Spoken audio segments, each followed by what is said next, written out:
परिबा बजार में महंगा माड़ जहां छुईले 50 टंका उपरे दाम बैगण पोटल भेंडी कलरा कखारू किणवा बेले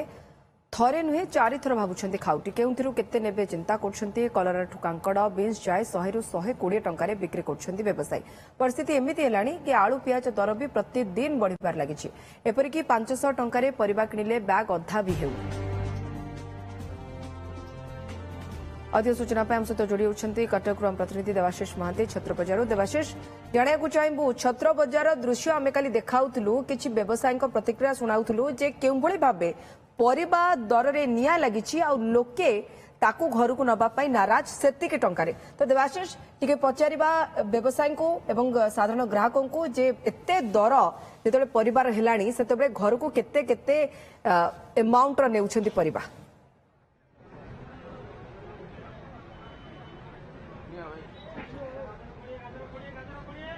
राशि परिबा दर विगत किछि दिन धरी एइबळी स्थिर रहिछि बा दर अधिका रहिछि किंतु कमिबार ना धरुनी एवं परिबा दर खाउटी को आपण जहा कहउतिले बेस बाधुछि एवं आमे अनेक खाउटी बा ग्राहक मानकर जेतेबेले प्रतिक्रिया नउछु सेमाने मध्ये कहउछन्ती पूर्वरु जेतिकी परिबा नउथिले वर्तमान ता कमई दैछथि एवं कोनोसी परिबा 50 टंकार तळुकु नाही एवं सेंचुरी मुहा तो अनेक परिबा। आम सहित व्यवसायी संघर संपादक देवेंद्र साहू अछन्ती आमे तांको सहित आलोचना करिबा। देवबाबू केबे सुधा ए दर टिके परिवर्तन हम आप आटलिस्ट से कथा कहतु कहीं ग्राहक व्यस्त हेलेनी ये दर को लेकिन स्वाभाविक कथा एत दाम रहिले जेकोसी ग्राहक कहतु सी भी व्यस्त व्यवसायी मैंने भी व्यस्त कहीं एत दाम एतरे आमर विशेषकर ओडिशा रे लोकल फसल किसी ना से आगुरी आम कही आसु खूब कम बाहर वर्षा हेले किसी लोकल फसल बाहर से जिनसा प्रभाव पड़ो कम दुई रे बर्तमान आमर ये परिबा बेंगलुरु आसु आंध्र रांची आसु बेंगलुरु आसु रायपुर नासिक ये सब मिसामिशी ये सब एरिया मानक आसूची तेणु आम निर्भर करुँ फसल कम हो रेट अधिका जहाँ रेट जहाँ कम हो बेसी हो जिनसा आसूची बोली लोक ये पाँच यदि से जिन न आसीपर ताले एठी तो ओडिशा रे किछि नाही सेमते किछि मिलिबो नै तेणु ये जो विभिन्न राज्य मानक आसूची बोली आमको एठी मिल जाउची बड़ कथा आम मसे खंड वर्षा टिके कंटिन्यू मसे माने स्वाभाविक अवस्था रे ही गले ताले आपरे प्रभाव पड़िबो टिके लोकल फसल बाहरिबो तापरे भारत वर्ष सारा तो गरमटा रहिछि सेठी सबुआडे फसल कम रहिछि किंतु से किछि किछि फसल हेइछि किंतु ओडिशा रे एकदम कया गले नाही तेणु आम अपेक्षा करुँ वर्षाटा हम बोली तो 27 आसे बोली वर्षा कंटिन्यू हम बोली पाणीपाग सूचना। आलू पियाज रेट एमती कहीं बढ़ुची आलू पियाज बहुत उच्चा रोचे आलू पियाज हाँ पियाजटा केवल नासिक उपर निर्भर कर नासिक उपर सबू राज्य माने नासिक उपर निर्भर से पियाजर अमलटा कम अच्छी आउ एक्सपोर्ट भी चली सेठी रेटटा कम रही नुआ फसल आमदानी हेले ताले जाई जहाँ हम ना यहीटा कमिले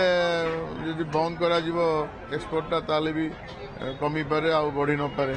यही स्थिति रे रही तेणु नाफेड पाखे भी किसी प्याज थाईपे से भी मार्केट को छाड़ी पारती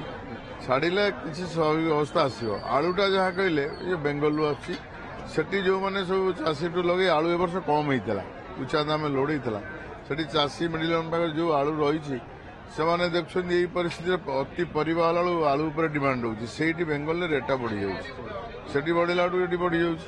तो आम एक सब जिन बाहर राज्य निर्भर आम राज्य कौन किसी परिवा फसल हो सामने बुझते किसी आसनी आसो तार यही वर्षा दिन रु शीत दिन लास्ट पर्यटन सब फसल बाहर व्यवसायी संघ हिसाब से सरकार को कहीं प्रस्ताव दौना राज्य में केमती चाष हो पार राज्य में चाष हेले आपण मानकर व्यवसाय भल करें ग्राहक मैंने कम दर में पाइपर ये प्रस्ताव कहीं आपण मैंने दौना आम देचु चाषी मान प्रोत्साहन जमते आगुरी कहुला सरकार जहाँ करने कथा कर जो वर्षा नहले सी जिते साहाय्य कले भी आते देखते जमी सब फाटिकी आँ कला पूरा वर्षा पानी निहाती आवश्यक रही पानी नहले किसी प्रस्ताव आम देचु चाषी मान प्रोत्साहन करा नचेत कंट्रोल करने आमर जो छक सेल आगुरी थिला पक्षी बजार लगे राणीया डैम केतटा अच्छी सेठी किसी किसी जिनस आलू पियाज देले भी किसी किसी लोक धरतु से रेट्रे नहीं से रेट्रे से बिकिले ଏମାନେ କ'ଣ 4-5 ଟଙ୍କା 6 ଟଙ୍କା ରଖି ବିକୁଛନ୍ତି ସାମୟିକ ପାଇଁ କିଛି ଦିନ ପାଇଁ, ତାପରେ ଅଟୋମେଟିକ୍ କଣ୍ଟ୍ରୋଲ ହେଇଯିବ। ଆଉ ଆମେ ସବୁ ଆଗରୁ ଏ ପ୍ରସ୍ତାବରେ ଆମେ ଛତ୍ରପୁର ବ୍ୟବସାୟ ସଂଘ ସହଯୋଗ କରେ ପ୍ରଶାସନକୁ ସରକାରଙ୍କୁ। ଆଉ ସେ ପରିସ୍ଥିତି ସୁଦ୍ଧା ଭାବୁଛନ୍ତି ରେଟ୍ରେ କିଛି ପରିବର୍ତ୍ତନ ହେବ? ଆମେ କହୁଛେ ମାସେ ଏଇ ବର୍ଷା ଯଦି ହେଇଯିବ 8-10 ଦିନ ଲଗାତାର ବର୍ଷା ହେଇଯିବ, କିଛି କିଛି ଫସଲ ବାହାରିଯିବ, ମାସେ ଭିତରେ କିଛି ଲୋକାଲ ଫସଲ ଆସିଯିବ। ଆଉ ସାରା ଭାରତ ବର୍ଷ ସାରା ଯଦି ବର୍ଷା ହେବ ତାହେଲେ ନିଶ୍ଚୟ ଫସଲ ଅମଳଟା ଟିକେ ବଢିବ। ରାଜଶ୍ରୀ ଶୁଣୁଥିଲେ ଯାହା ବ୍ୟବସାୟୀ ସଂଘର ସମ୍ପାଦକ ଦେବେନ୍ଦ୍ର ସାହୁ କହୁଥିଲେ ଯେ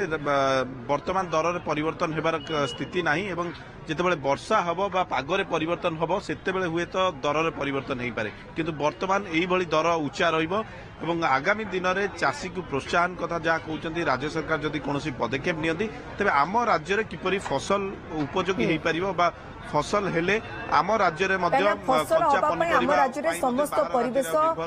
ଅନୁକୂଳ ଅଛି, କେବଳ ଯାହା ଚାଷୀଙ୍କୁ ପ୍ରୋତ୍ସାହନ ଦେବାର ଆବଶ୍ୟକତା ଅଛି, ତାହା ହେଲେ ହୁଏତ ଏଇଭଳି ଭାବେ ବେଲଗାମ ହୁଅନ୍ତାନି ପରିବା ଦର ବି। ବହୁତ ଧନ୍ୟବାଦ ଦେବାଶିଷ ଆପଣଙ୍କ ସୂଚନା ପାଇଁ।